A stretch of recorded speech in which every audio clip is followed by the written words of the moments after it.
What's good, everybody? Sherman Webb, Middlebrooks, lifelong Buffalo resident and full-time black man, back at you with another exciting episode of the Emerging Leaders Spotlight. This time, I'm sitting down with my homegirl. You see her, my homegirl, Ahrie, right? Now, before we got on this show, I asked her, did she want me to give her whole government? She said no, because she don't want to sound like she in trouble. So I'm just sitting here with my homegirl, as I know her, is Ahrie Symphony-Marie. All right. Emerging Leaders. What year did you graduate Emerging Leaders? 2024. 2024. Okay.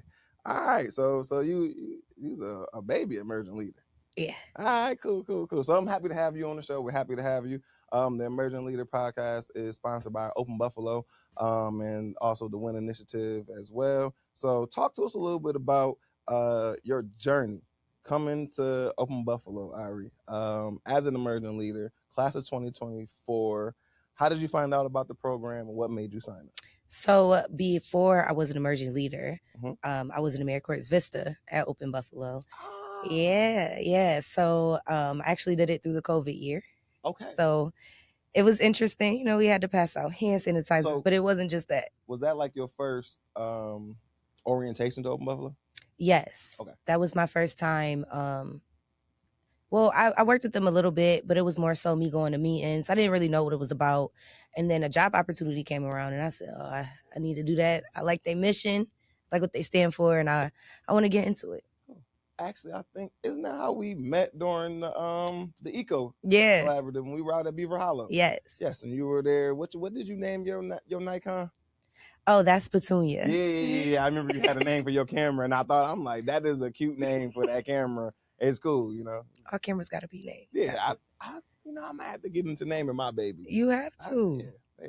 I might let you be the godmom to one of my cameras and do the honors of naming one of them. I could do that. Yeah, cool.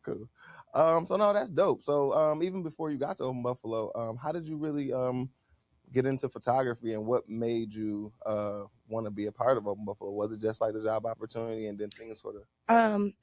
It wasn't just really the job opportunity either. It was more so that I really believed in what they did. Mm-hmm. And I didn't know how to get into activism. I was just really young. It was just like, well, if I want to make a change, I could try. But with them, they were like, no, you really can. Yeah. So it was more so, how can I do so with also my talent? And they showed me that I could do so. But with camera work, it came from my mom always putting the camera in front of my face.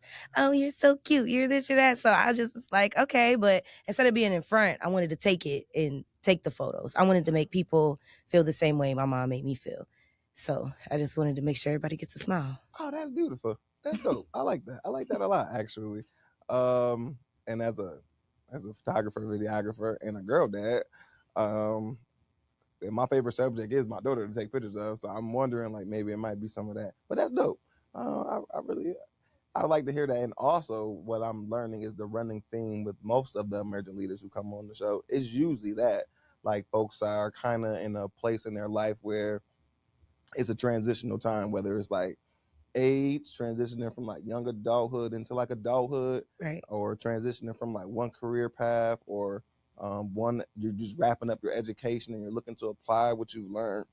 Usually people who come to the Emerging Leaders Program, when they sit down, the common theme, and it was the same thing for me, I had ambition, I had talent, potential, and I just didn't know what to do. I wanted to do something, and then I met these people, and it was like, you can do something. Right. So, no, that's dope. That's dope. I'm curious, though, who was the person?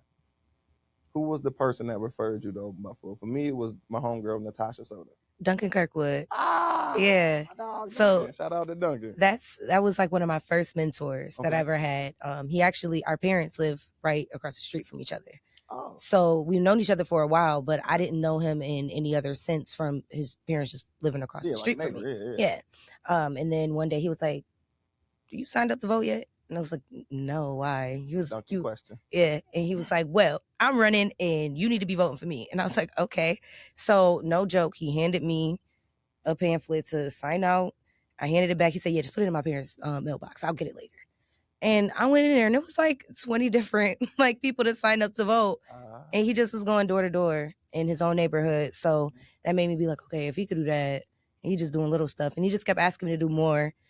And I was like, okay, I can do it. And then he was like, you need to meet this really dope lady named Franchelle. A fearless leader. Shout out to Fran. Yeah, she's dope. You gotta meet her. And I was like, okay. And I did. And I was like, I see what you're talking about. And he was like, you're gonna flourish here. And yeah, definitely felt that way. I love that. So I got some questions. Shout out to Leslie for providing me with these questions. I'm gonna use some of these, but I got my own questions and my own curiosities. So we gonna jump around in order. Sorry, Leslie. Kill me later. So no, I love that. So I'm curious too. Wondering, like, as far as like your journey with Open Buffalo, was there ever any sense of like imposter syndrome? And if so, how did you navigate that? And if it wasn't any, why do you think that there wasn't? I don't think I had imposter syndrome, only because the people that are there and that are around you don't let you feel that way. They always make you feel that you are exactly where you need to be. So for me, it was more so being around like-minded people to keep me sane. Okay. It was when I was by myself in my thoughts, I probably felt that way a little bit. But when I got around people, and not even emerging leaders, but just the Open Buffalo realm, because it's not just emerging leaders. There's so many things that you can get involved in within that community. So it was honestly just broadening my horizons and noticing that it's not just me to make this happen. It's everybody. So being able to come together, you can't be an imposter. You gotta walk it to talk. You belong. Yeah, you belong. And that's one of those beautiful things that I know I got from the program, is that sense of like, I know I feel like I belong, but like, do I really belong? And then I get in the room and I'm like, oh no, I do belong in this room. All right, cool. So no, that's dope. So I'm curious. So since you graduated, it's only been like about a year or so. What has like your journey as an emerging leader been since? Like, how would you say like the program has helped shape your personal growth and development since doing the program and in the year that you've been out? Professionally, it's definitely helped me work with other people that I may not see always. So sometimes you'll be in a room full of people that you typically will go and talk to. It made me be able to go in front of any room and talk to anyone. Mm-hmm. Where before I would be just comfortable in that corner with the people that I know. Whereas now it's, no, I need to go talk to that person because I don't know who they are. Yeah. And then also being able to just be open and honest with other groups of people and keep that, like, it's not really a secret, but there are certain things that you keep within that you don't tell everybody. And I think it's a brotherhood and sisterhood that you can't really get anywhere else. And it may be free, but not everybody is accepted. So you have to understand that it is a real leadership and a real thing that they see in you to continue to do this whole leadership thing. And then a lot of times too, it also taught me how to be a silent leader. Before I was really loud when it came to it, a really loud activist. Okay. You have to hear me. But now I can do the work in silence without feeling like I have to prove who I am as an activist. That it's okay to step back and be you. Yeah. But be you in a way that doesn't overcrowd. Yeah, y'all, I couldn't agree with you more. I think a lot of that comes just with experience and with age and with wisdom. And for me, it's always interesting seeing a younger person who's like just now coming into knowledge, and they just want to share everything that they just learned for the first time with you. Like, they the only person who like learned this, and it's like, I used to be like, man, I was doing that 10 years ago when I was in college, but now I'm like, I don't want to be that old dude. I want to be like, you know what?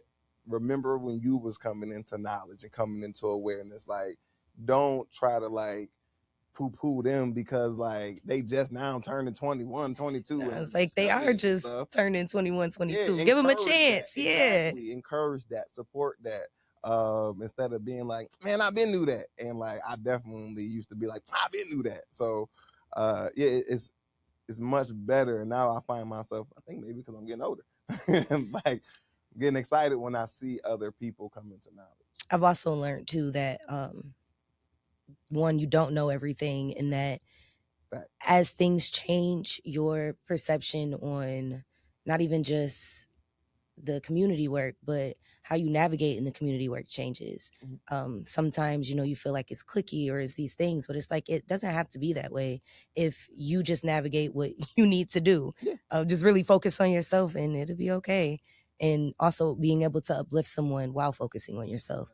Think that leadership can be sometimes you feel like you're by yourself, but with emerging leaders, I felt like I had more people that felt the same exact way that I felt, alone, but where do I go from here? And then you literally have a cohort of people who you're having this shared experience with, and you have opportunities to reflect on those shared experiences too.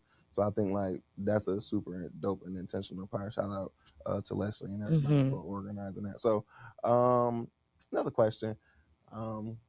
You lived here your whole life? Whole life, born and raised. Okay, cool. Me too. So how would you say like being a daughter of the city has impacted your work and how you show up and do work in the community? How has being a lifelong Buffalo resident impacted your work? So it's a blessing and a curse, right? Because we have these amazing things that happen in Buffalo, but then we also have redlining, and we also have things like segregation easily. Like, we're a heavily segregated city, and I have to navigate in these parts where I may be seen or may not be seen, but at the same time I have to come together and realize that Buffalo is more than just my east side. It's everywhere. I love how you said that though. My east side. I dig that. Because I mean, that's where I'm from, and that's where I feel the most comfortable. And it definitely shifted how I view certain art pieces and things. So when May 14 happened, I had to be there. But instead of being there just as a person helping, handing out food, I had to document it. That was really hard. That was really hard to, as an activist, as a person that cares for other people, I have to listen to things that I've never heard before. And I lived around the corner. So to be able to help these people with their groceries in their car to not see them anymore was a huge, drastic change. And then having to take those photos really impacted me on a different way to realize that it's not just me. I have to take photos to show people that this is history. This happened, and you have to see it. Absolutely. It may be a hard history, but it's the truth. So as somebody who does photography and documentary work, one of the other things I'm pretty sure you could relate to this, other people don't probably think about, is like after the event, whether it's a good event, cool. But if it's a community event and you're documenting history and the vicarious trauma of that, like you still got to go home, pop that memory card in, and then I have to relive it and relive it all over again. And then who checks on the person that's doing that? Yeah. When I'm in the studio by myself, looking at 100 pictures, like you went home. You did your yoga, you had your tea, you meditated, you watched a Tubi movie, you took your bubble bath, you chilling. You done cooked yourself a nice dinner. Yeah, had a glass of wine, you decompressing, right? Yeah. You talked to your therapist. You might have went to church about whatever you did to take care of yourself, to be able to recharge, to come back to the movement. You had the privilege to do that.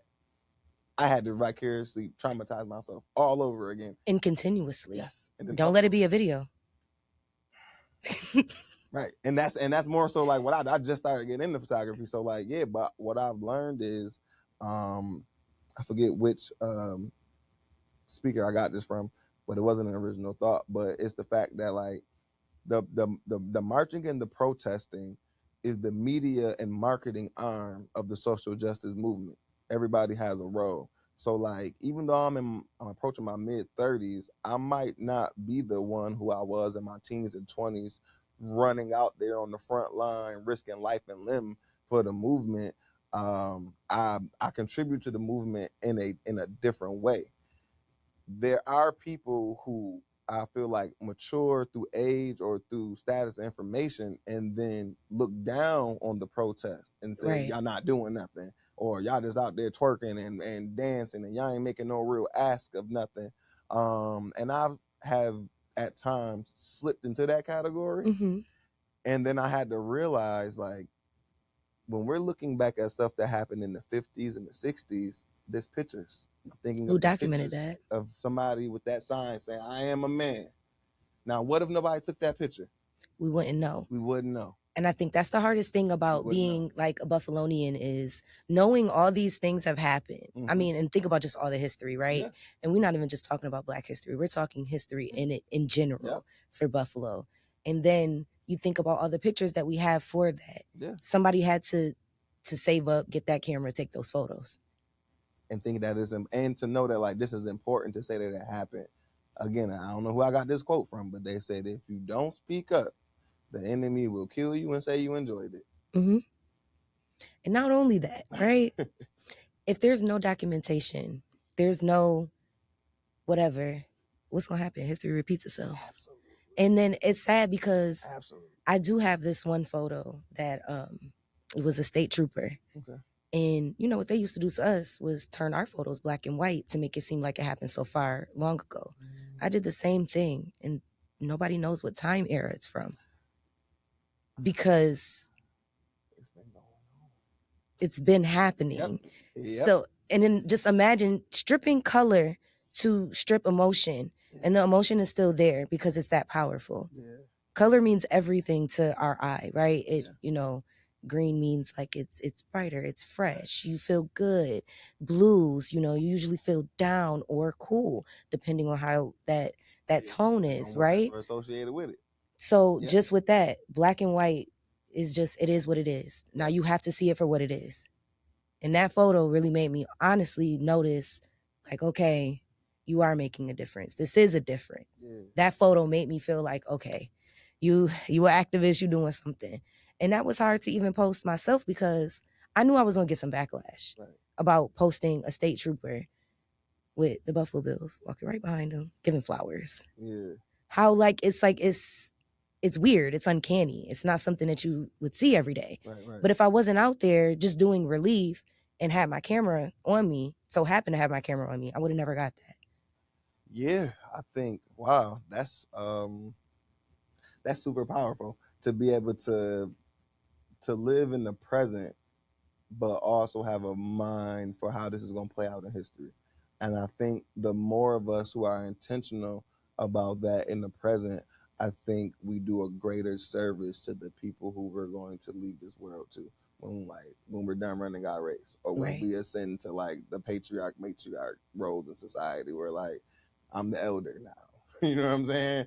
So like you're going to run off whatever platform I laid for you, and to be able to have that consciousness and that intentionality, I think again, is something that needs to be celebrated. And that's why we're doing the Emerging Leader Spotlight, celebrating my homegirl, Ahrie Symphony-Marie. I thank you. Right. That is when I'm like, okay, now I know all these names. But who is this? So who is this? And I need to, because I know Ahrie. You almost, like, to me, you was like Cher.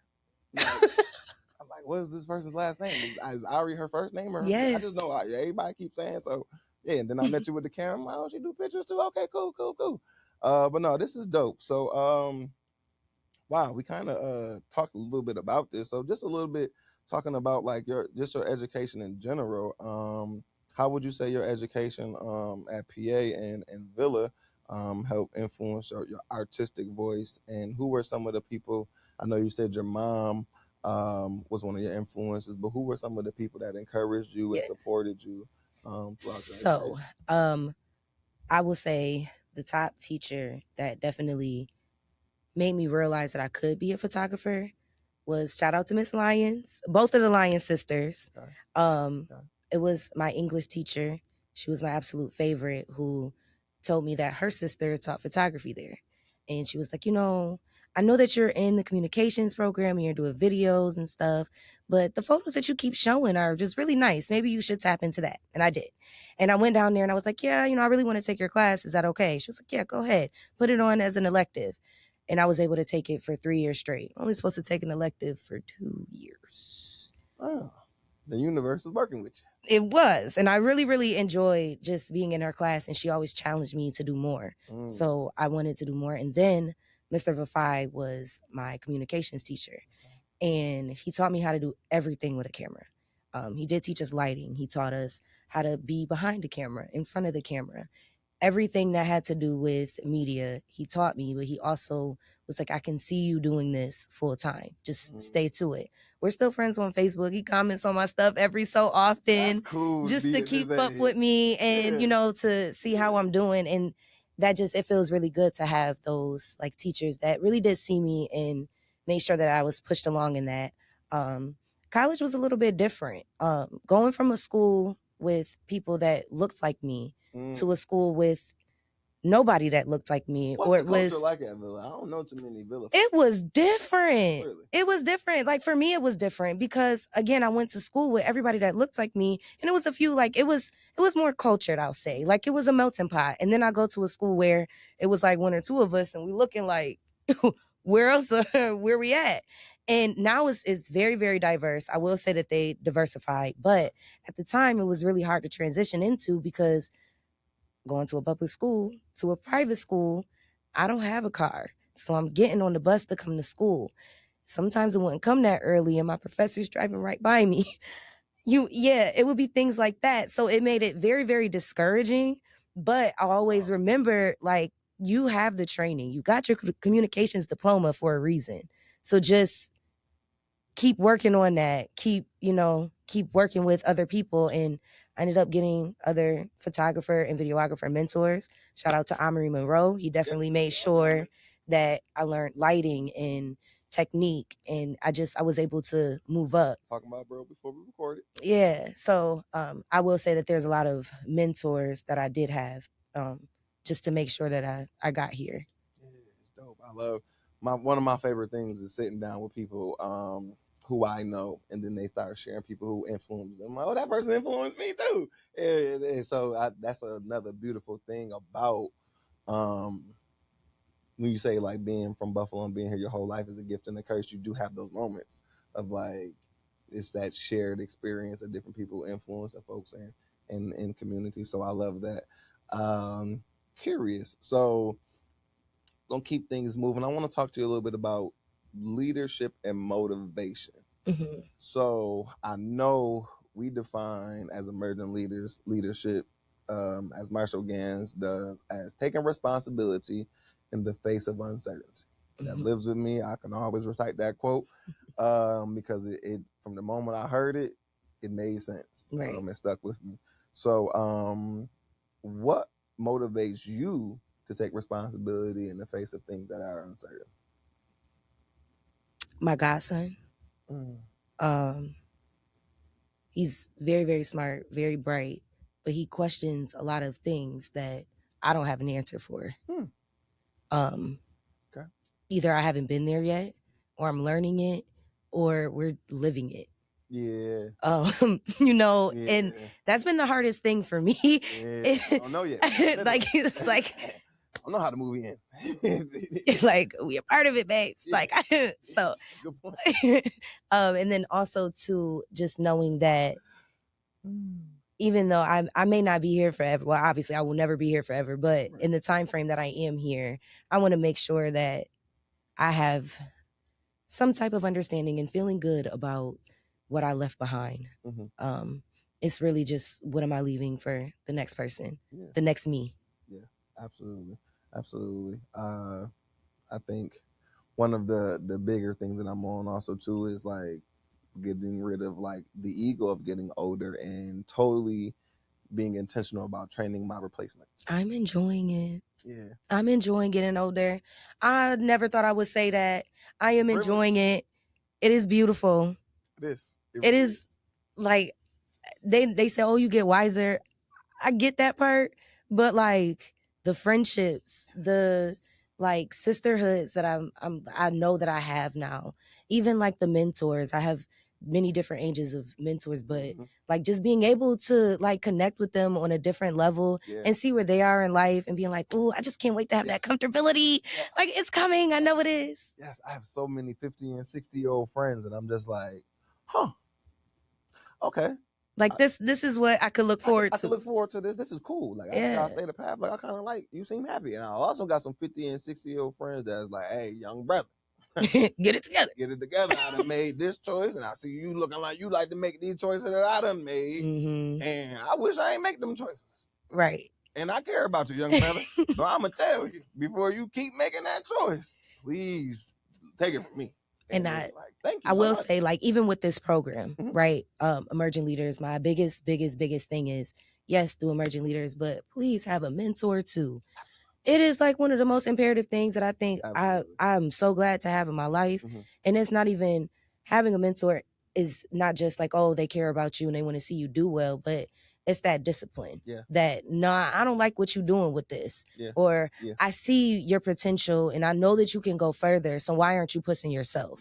To just have somebody on your heels at all times. Like, I have myself on my heels, but that person that's really going to push me and do that and tell me like, no, you really got to hold yourself accountable. And I feel like Emerging Leaders held me accountable on many different aspects of leadership, on my regular life, and how to just navigate through just activism as a whole. Yes, it is. It becomes a what I tell people, like, it's not a job or an occupation, it's a lifestyle. No, like, this is my lifestyle now. Full-time black man. Yeah, exactly. That's literally why I began referring to myself as the full-time black man. Like, my job is just show up and be Sherman. Like, that's it. Like, wherever I work, like, I'm doing stuff of and for the community, service, and like men, women, children, families, like helping myself, helping. Like, my mentor told me when I was like 15, he was like, we're social entrepreneurs. He didn't give me a choice.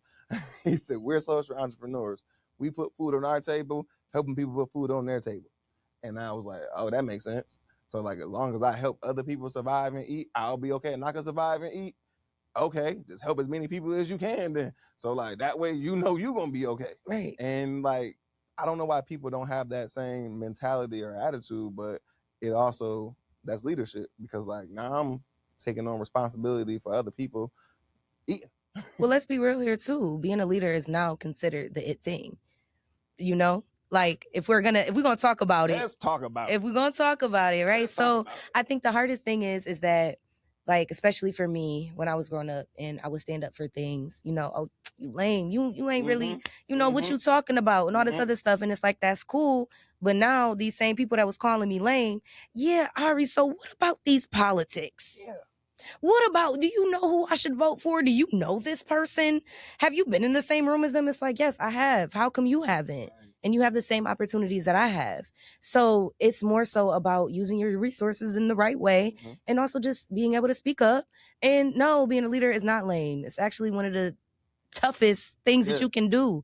And it's being able to go against the grain, you know, when everybody is sitting down being okay with what's going on and you're being the only one to stand up, then all of a sudden they start to follow you. But that's what being a leader is being able to say what's wrong when it's the hardest thing to do. And it's not being a contrarian.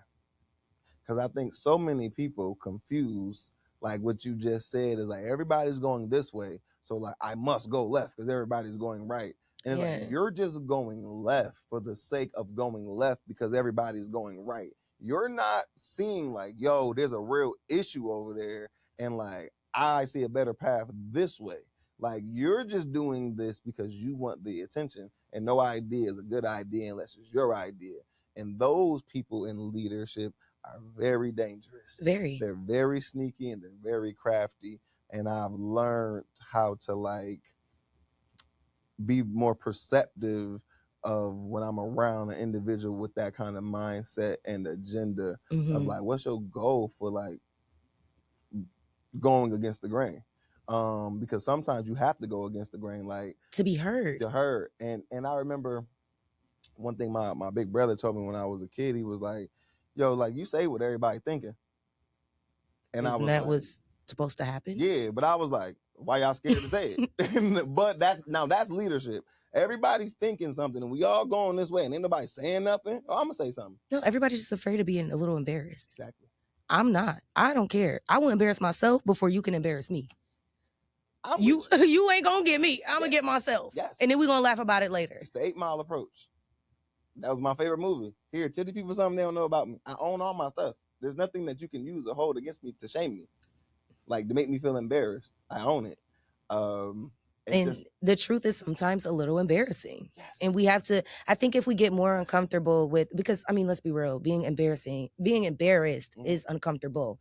But there's also a way to confront someone without embarrassing them. And I feel like once we also get around that, we'll be okay. You know, it's not that hard to give somebody a compliment sandwich. Hey, I think your hair look nice, Bingo. but your attitude really sucked today.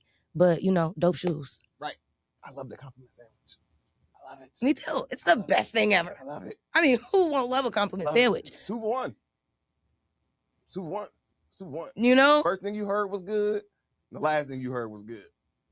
And now you're going to think my hair is great today. Yes. These shoes are nice. Yes. I can fix my attitude. Right. And this person sees good in me and not just looking to criticize. Yeah, like you got to again, when you're a good leader, like the goal, what's the goal? And like the goal ain't to always be right. Because I've learned even in like especially romantic relationships, like, oh, I'm right, but why I still feel like I lost? Why I feel wrong? Yeah. This not how it's supposed to be. Like I still feel wrong, but like I'm right. But there's also 2 sides to every story, you know? And we have to be comfortable with understanding that. Yeah. And I think that when it comes to being a leader and understanding that you have to also take yourself out of your passionate views. Yep. And that was hard for me. And that's what Emerging Leaders has taught me. Because there would be things that I would be very, very, very passionate about. And I would be confused on why somebody else isn't passionate about this. But that's because not only have they not been through that, but they just don't understand that that's okay. I have to remove myself from that and also fight for what, you know, I may not see as a problem for me. Yeah. You know, like, I know, maybe controversial. A lot of people are saying, well, you know, I'm not going against ICE. I'm not doing these things. I'm not doing that. But it's like, yo, do y'all not see that the same thing that happened to us is happening to them? And they're turning it and saying, oh, that didn't happen to y'all. Right. That didn't happen to y'all. So it's what is going to happen in 50, 60 years? You're going to say the same thing. Didn't happen to them, didn't happen to us. So it's more so about, again, taking yourself out of your own trauma, your own things. Absolutely. And putting yourself in somebody else's shoes and being like, is this right or wrong? Yeah. Would you want this happen to your people? Right. Would you want this happen to the next person? Let's even do it like this. Would you want that happen to a dog? You know how people love their dogs. Yeah, especially white folks. You know, I love my dogs. I love my dog too.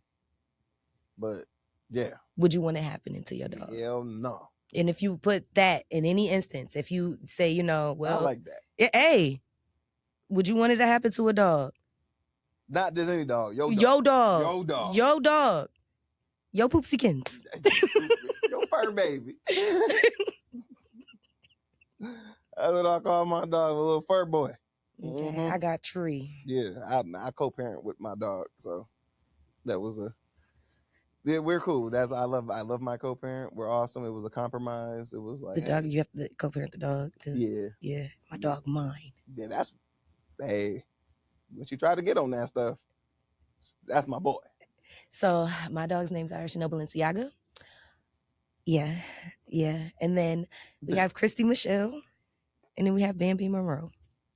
We need those. We need those names. We need those pups because okay. So you kind of like giving me a little bit of a pivot here. Let me see. Sorry again, Leslie, Daryl, and Fran. I know y'all. Yeah. Some stuff to do, but I got a little bit of wiggle room on this. Excuse me. So we're talking about you just mentioned your puppies and stuff. So one of the things that I'm super curious about, because one of the things that I really focus on is men's and young men's mental health and wellness and self-care. And what does that look like for people? And are we engaging in healthy forms of self-care? I know me personally, I can sometimes engage in like maladaptive forms of self-care. So I'm always open and interested in like what people who are in the work do to sustain and take care of themselves and to avoid burnout. So do you have any tips for how Ahrie Symphony-Marie manages her mental health and wellness and continues to be able to show up and fight in the movement? Yes. Okay. So my favorite author to this day will always be Sister Souljah. A Deeper Loving Side is my favorite book. Okay. So reading is one of them. I love walking. So hiking, camping. anything where I could step away from everyday life and don't have to, I guess, live the standard, like, this is Rat what race. traveling, what I do that is more budget friendly. Like, I like to build my Lego sets and then I deconstruct them and build it into something else. Lego lady? I love anime. I like Lego. If it's fun, I'm pretty sure I did it and I'm gonna try it. That's what's up. That's cool. Anything that is like hands-on, I like to try. So, but yeah, if I can try it, I'm gonna do it.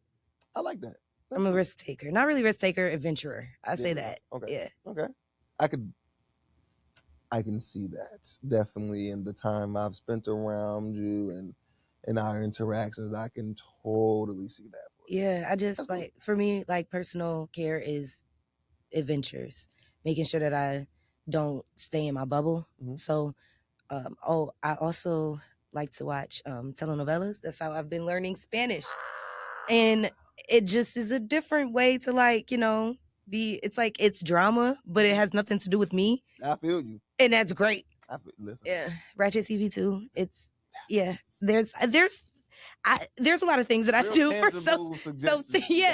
that you can do. Yes. Just remove yourself. I just say remove yourself from everyday things. My dogs definitely help too. They're pretty chill. Yeah, that's kind of what made me think about that, because I know sometimes spending time with my dog, it's amazing. Like, I don't know what it is, but there is something incredibly calming about watching my dog eat a treat. Like, chew on something and nibble on it. I just be like, exciting.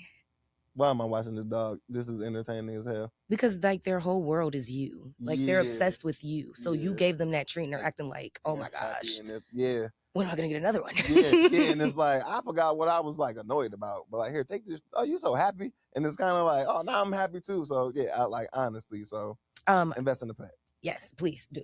Another thing that I do, not just for myself, but for all women, one day out of the year, I host the Black Girls Picnic. Somehow I was gonna work that into our conversation. So, but that's a part of my self-care, is making sure that other women that look like me can have a space where we can shed all of that and not have to worry about being a mom, a sister. This, we can just be ourselves, and a day where we could dress up and not care about anything but just looking pretty and just being a girl. Yeah, and the thing that I love about what you do with the Black Girls Picnic is it reminded me. So I just remember, though it might have been the first or the second year, Sister Chantel, who was also on the podcast. Yes. When she did the I Love You Black Man event.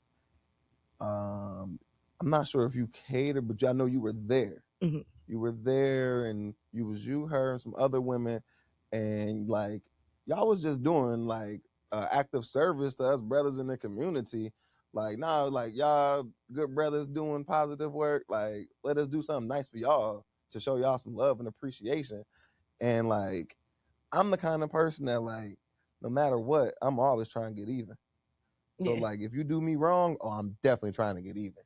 But if you do me right, I'm trying to get even. Oh, and I'm gonna double it. Yeah. So when, like, and it was a minute, but when, like, you were talking about the Black Girls Picnic, I was like, oh, and like, you're looking for like guys to like come donate their time. I'm like, oh, so like, kind of like what she did for us. I'm like, oh, all right. Like, now what could I do? And I was like, oh, I could just come there and take some pictures for the sister. And took amazing pictures. You. That was fun. I looked back and it made me remember why I did what I did, and you captured it beautifully. I appreciate that. And it's hard for me to release that. Like, you can do this from, yes, it's very hard for me to release that. And when you hit me up, I was just like, oh yes. Like, it's not even that I didn't even just trust you with the work, but it's like, I trust you to be around my women too. Right. And that is a big thing for me, because we do have male servers, right? Yep. But the day is for women to be comfortable. And I know, like, a lot of people don't like to talk about it, but it's the truth. Mm-hmm. 8 out of 10 Black girls are usually, sexually assaulted, right? And so that's what's reported. That's just reported, right?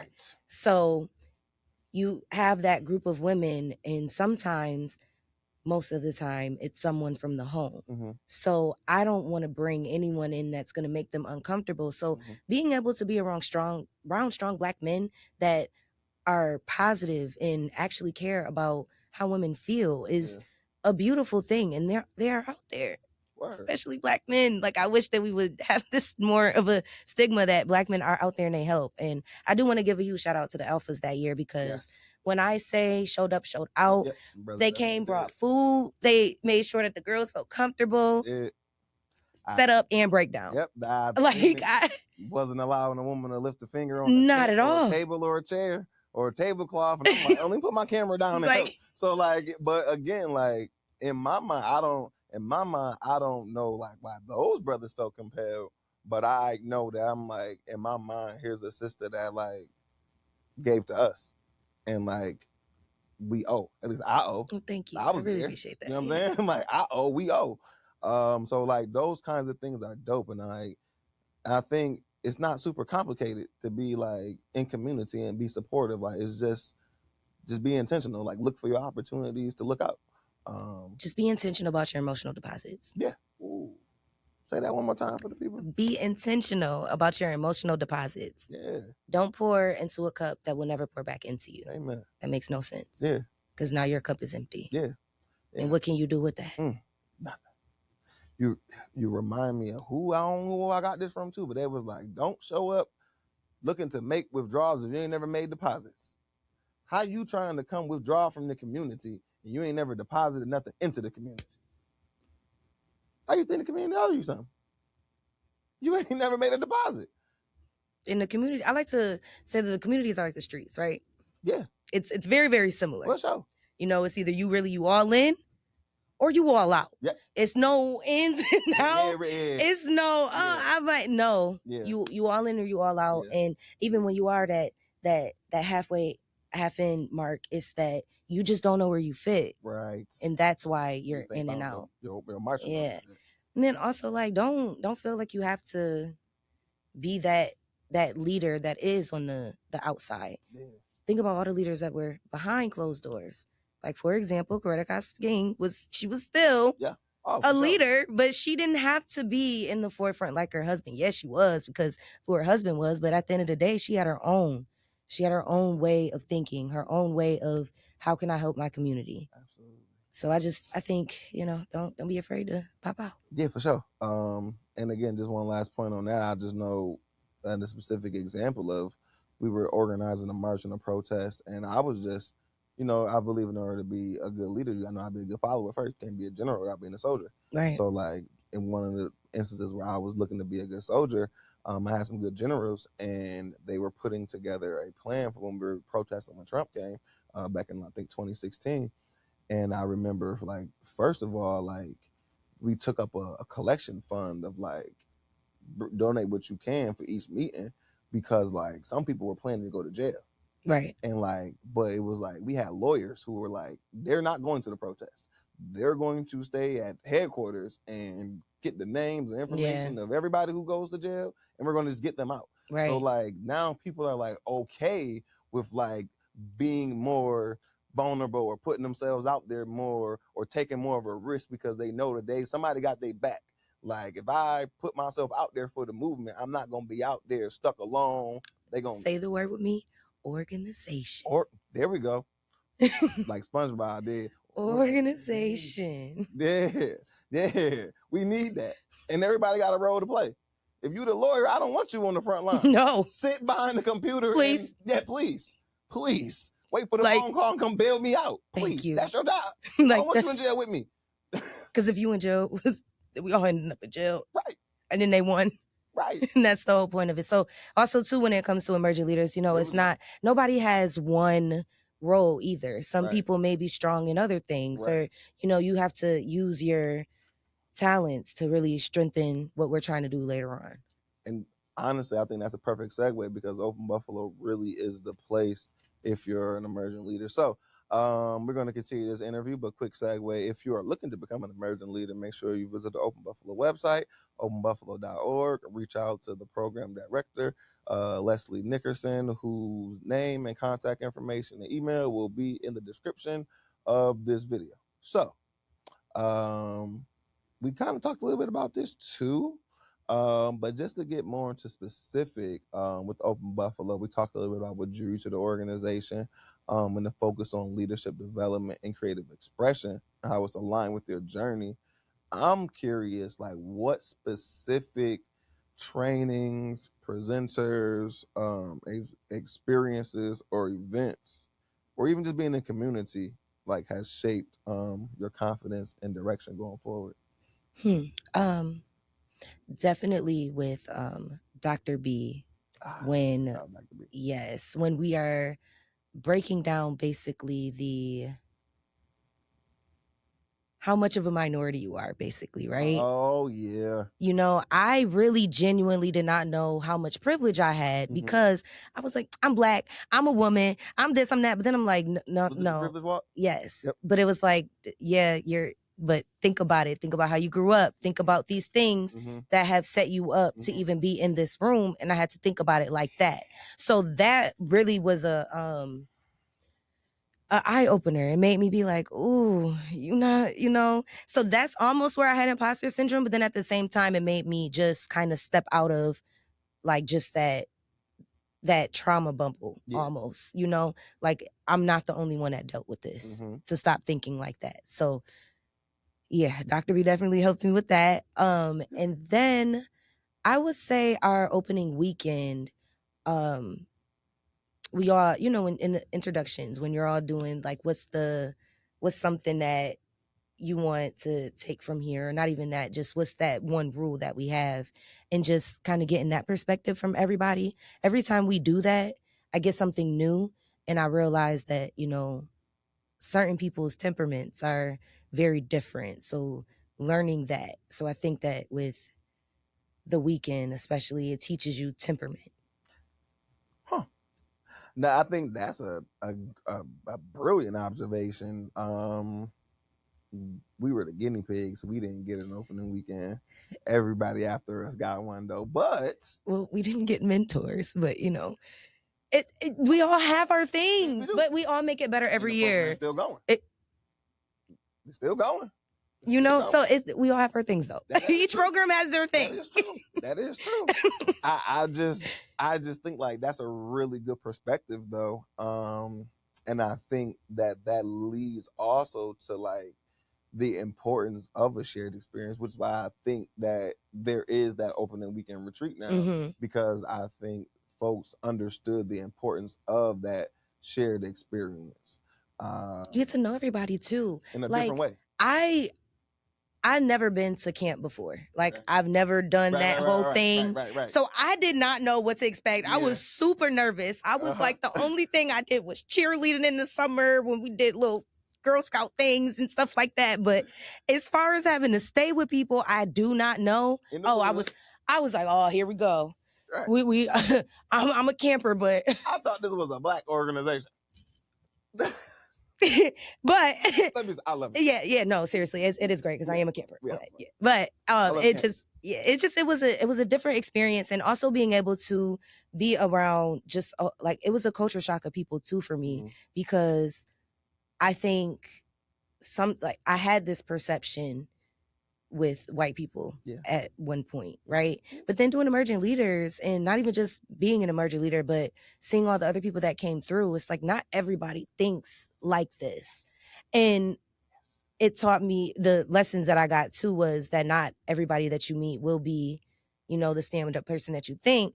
But then it's also those people that, completely blow your mind. Yeah. Like, I love me some Ahrie. Ahrie is great. One of my favorite emerging leaders. She's awesome. Shout out to Ahrie. But she is more than just, a woman that's an ally, but she really believes in the mission and makes sure that, like, no, we gonna get you in that forefront. You're gonna be seen. Again, an individual who this is a lifestyle for, not just a job. Much respect to Ahrie. Yeah. No, I like that. Yeah, that's dope. Just thinking about that perspective of getting to know people on that intimate level, because then it deepens the relationship, and then makes it easier to call and collaborate later, because I know you. I can call Onyx right now And I know that she'll do something with personal development, doing things that will make other people feel good. So it's just that I like just having that connection and network of people. Like, you know what? No, I do know Jennifer, who works with homeless people that make sure that they get where they need to go. She was on the podcast too. Yeah, I'm gonna be name dropping because these people don't.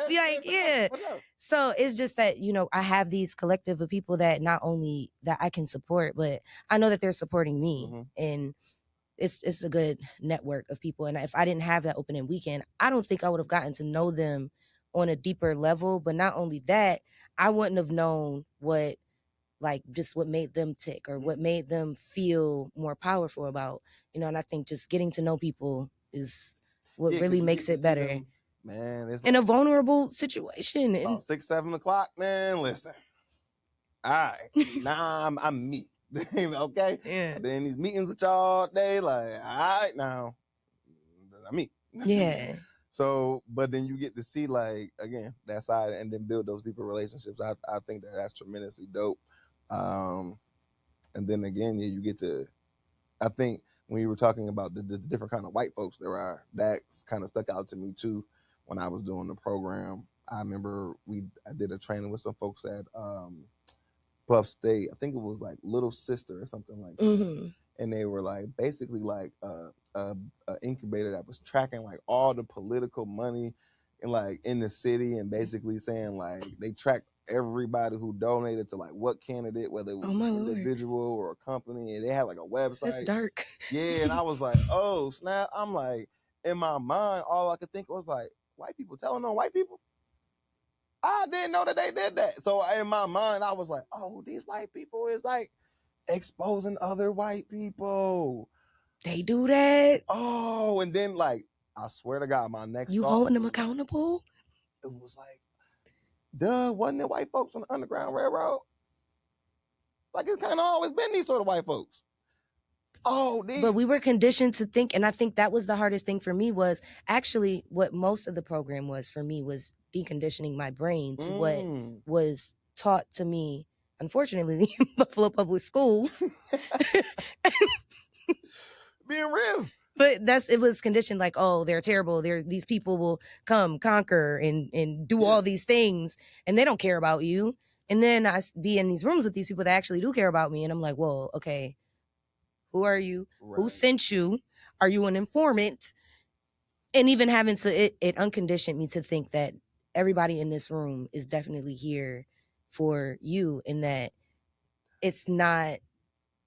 they're not here because they trying to infiltrate. Yeah. And that was really hard for me to break down, was that whole like idea of that infiltration, because it happens. How many times has it happened in our community where we have been infiltrated by those, you know, certain people, and then we were dismantled very easily by those infiltrations. So that's what I was afraid of, but it's none of that there. And it's because it's easy to notice when it is that. You'll see it. Yeah. So, and it wouldn't have been lasting for 10, 11 years if that was going on. Right. If that was the case. Yeah. So I think it was definitely better to know that, no, like they are vetting people, you know, we're not just letting anybody in either. Right. But it's also, no, we see your potential and we see where you can go and how you can help us too, and how you can help yourself. And where else are you going to get that curated experience? Nowhere. That's that. And I think that's the privilege of the program, is having that curated experience to be able to go through and process and navigate. And made out of pure love. Yes. You know, I think that's a difference too. Yes. I love what I do with my camera. It's a passion for me. But I don't need to charge somebody $300 for 3 photos. I don't have to. Yeah. That's not passion anymore. That's money hungry. With these people, with this program, with all the people that you will meet, it's no, I see you. I want to see you flourish. I want to make sure that you're doing well. How is your family? Yeah. Is your grandma okay? Yeah. And it's a genuine, like, no, for real. Like, how's your grandma? How's your cousin? I seen your mom last weekend. She doing okay? How can I help her? How can I help you? Having a real community, having that real safe space. Yeah. Open Buffalo is a safe space. Emerging Leaders is what shows other people how to become a safe space for other people in the community. That's a fact. I brought my mom to Open Buffalo and my uncles, and then next thing I know, Dave Vaughn, shout out to my brother Dave Vaughn. Next thing I know, even claiming my mama. And I'm like, we sharing my mom now? I'm like, Yes. it's my mama too now. And I'm Yeah. like, but that's what happens. Like, I brought my mama to Open Buffalo, and she became part of the even. She was joking, like, they put that acorn little stair lift in for me because I was complaining about these stairs. And I'm like, maybe they did. But also, it was like, we're starting to work more with like our senior population, Right. recognizing the building that we're in isn't super accessible. So like, instead of complaining about it, the leadership took action and was like, all right, but we want to be accessible to the seniors in the community, people with mobility issues. And we also ain't about to leave this building because we're in the heart of the East Side. So how do we find a workaround? And that's one of the beautiful things I love about being a part of the Open Buffalo family, is it's a solution-oriented organization. It ain't a bunch of folks sitting around pointing out problems. Solution and accommodation. Yes, because it's about equity. So it's about getting people what they need in order to be successful and thrive. Right. You know what I'm and it's saying? not hard to do. It's not. And man, just the amount of times they have thought about me with like an opportunity for like my own personal growth and development. Seriously. And yeah, and that's all I hear about other people too. Not only that, they have supported my bakery. Yeah. They have supported me on my own personal business. Yeah. So I always tell them, whatever y'all need, whatever time y'all need from me, y'all got it. Yeah. Because it was a legit emotional deposit between me and them. And I think that it's mutual. Like the same amount of love I have for them, they have for me. And it's felt. It's real. Yeah. So yeah, anything y'all need, changed my life. Definitely. Facts. Then Tommy McClam too, and everybody else that was part of OB back in 2014, 2015, when I became a part of it. Yeah, I wouldn't be me if I didn't have Open Buffalo. Yeah, amen. Like I wouldn't be doing none of this. I say that all the time on pretty much on every episode. Like I wanted to do this, I just did not have an avenue or an opportunity to like get access to the, like you said, somebody had to save up for these cameras and all this stuff, and they was like, hey, you know, an opportunity for you to kind of like to do what you need to do and go and do figure it out. Yeah, you people are amazing. Changed my life. That's what we need in community, and that's why I think that I am such an advocate for emerging leaders, Open Buffalo. Anytime somebody's like, well, I don't know what to do, I'd be like, yo, if you don't become an emerging leader and figure it out, I don't know what to tell you. And then I'll even be like, I'll write your recommendation. I got you. Yeah, I literally go on the website. I'm like, here's the website. Here's the first class. There's my face. There I am. Now, when you do your application, you tell them I sent you. Here's another. Look. I'm here on the website. Here I'm on a face. Here, tell them I sent you. Now, if you don't go, I can't help you because you came to me asking like, I'm trying to get active. I'm trying to get involved in the community. The only answer I got for you is go join Emerging Leaders. The only answer. You know, we do have to realize too that a lot of people, when it comes to, like we say, activism or just even getting up and doing something, it's more so they are afraid to just get up and do it. Again, they're afraid with being uncomfortable. Yeah. Just, I don't know if you ever even remember the first time you went to like an Open Buffalo meeting at all. It's like, what do I expect here? I don't know what to think about. Like, it just was kind of like, I don't know what's going on. I'm here, but and then once you get into it, you're like, oh, okay, this is what I'm doing. But it was that uncomfortable moment to get comfortable later on. The only thing I knew was at that point in life, I learned that not to question people who I trust, who God sent in my life. So Natasha Soto was one of like my mentors, and she was like, I'm working with Open Buffalo, do this program. And I asked them questions, did the application. They said, come, I came. The only thing that I swear to God, the only thing I was open to whatever, because I'm like, Natasha said, come, I'm coming. I'm whatever they got for me, I'm here to get, because I know Natasha know me. Mm-hmm. And I know she's not about to send me no place crazy. Right. The only thing I was concerned about is like, y'all got me here on like I think it might have been like opening Sunday, like the Bill season. And I was like, are you talking about that was it? No, that was because we was definitely watching the game. They had us, when we had out at Beaver Hollow. Yep. Watching the game out there too. I said, hey, look, y'all not, that's just, we all know that Sherman does not sacrifice his football. We know this. I'm gonna watch I remember your meeting. I got the app on my phone. I'm gonna watch the game. But he don't sacrifice his football. I'm not sacrificing I'm gonna watch the game. I did what you whenever Josh Allen done. Whoever the Bills quarterback is, I'll tune back in. But that was like my main concern Other than that, I was like, whatever y'all got for me, I'm here to listen. Just please don't schedule nothing else when the Bills is playing. And then going forward, I'm like, just don't do that. Other than that, you know what I'm saying? I'm open to whatever y'all got for me. And it was they was talking about getting on the bike. Getting on the bike and just trying to ride the bike and just trying it and not being afraid. And I just remember like, oh, I'm comfortable in this space. And I just kept coming back. Yeah, how it happened was, I was doing all the stuff with Duncan and his political thing. He said, nah, this job opportunity is here and I think you should go and take it. I said, nah, I don't know. I never did nothing like that. Like, how was this going to work out? He said, do this.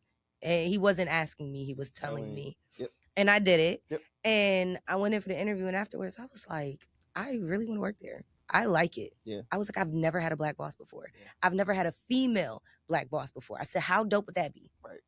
I was like, I want it. I need it. Right.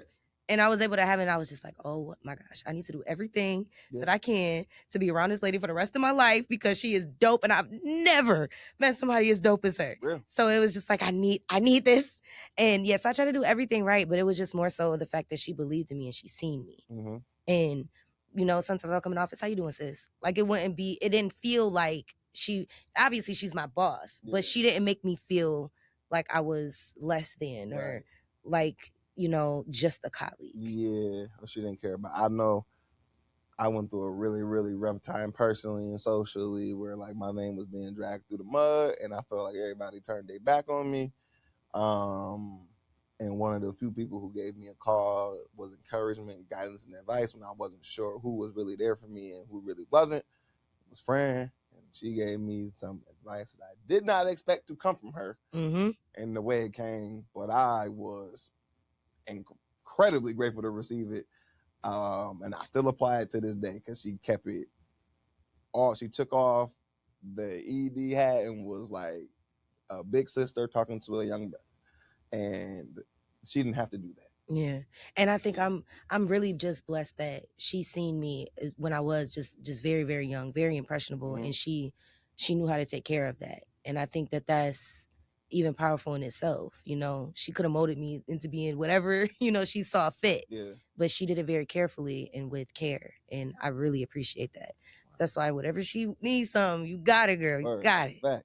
So is there anything else that you would like to lift up? Is there any other experiences or perspectives or skills that you gained from the program or any advice? I think we kind of like talked about this last few minutes, but any other specific advice for folks who might be on the fence about the program, about applying for the program or think that it might not be appropriate for them? Any just advice for folks or any last kind of remarks before we close out? Yes, just do it. It's okay to be uneasy, be uncomfortable with being uncomfortable, and just keep striving. And if you want to be a leader, it's definitely the program for you. Right. Don't second guess it. Just do it. Right. I definitely love that. It most definitely is the program for you if you want to be a leader in the community. And again, leadership is defined as taking responsibility in the face of uncertainty. So if you're one of them individuals that's caught up in like the optics and the thrill of having followers, I'm a firm believer that true leaders don't want a bunch of followers. They want to create more leaders. We live in this era where people are getting their validation based off how many followers they got. Which is insane. And ain't leading them and taking them nowhere. Nope. So, again, following them off a cliff. Right. Into pits of anxiety, depression, despair, and debt. But that's a whole nother episode. Mental rent. Yeah, mental rent. We're gonna get to that. So yeah, again, I really appreciate your time. Thank you. Yeah, this interview went way over, so I appreciate the audience for rocking with us on this extended episode of the Emerging Leaders Spotlight with my homegirl Ahrie Symphony-Marie. Make sure you check her out, her website. What's the name of your website again? Ahrie Photography, AHRIE photography.com. Word. And is there any social medias and stuff where you would like for them to follow you at? If you want to just go on the website, you can follow me on everything, but on Instagram, XX_AHRIE. And then for Facebook, Ahrie Marie, AHRIE MARIE.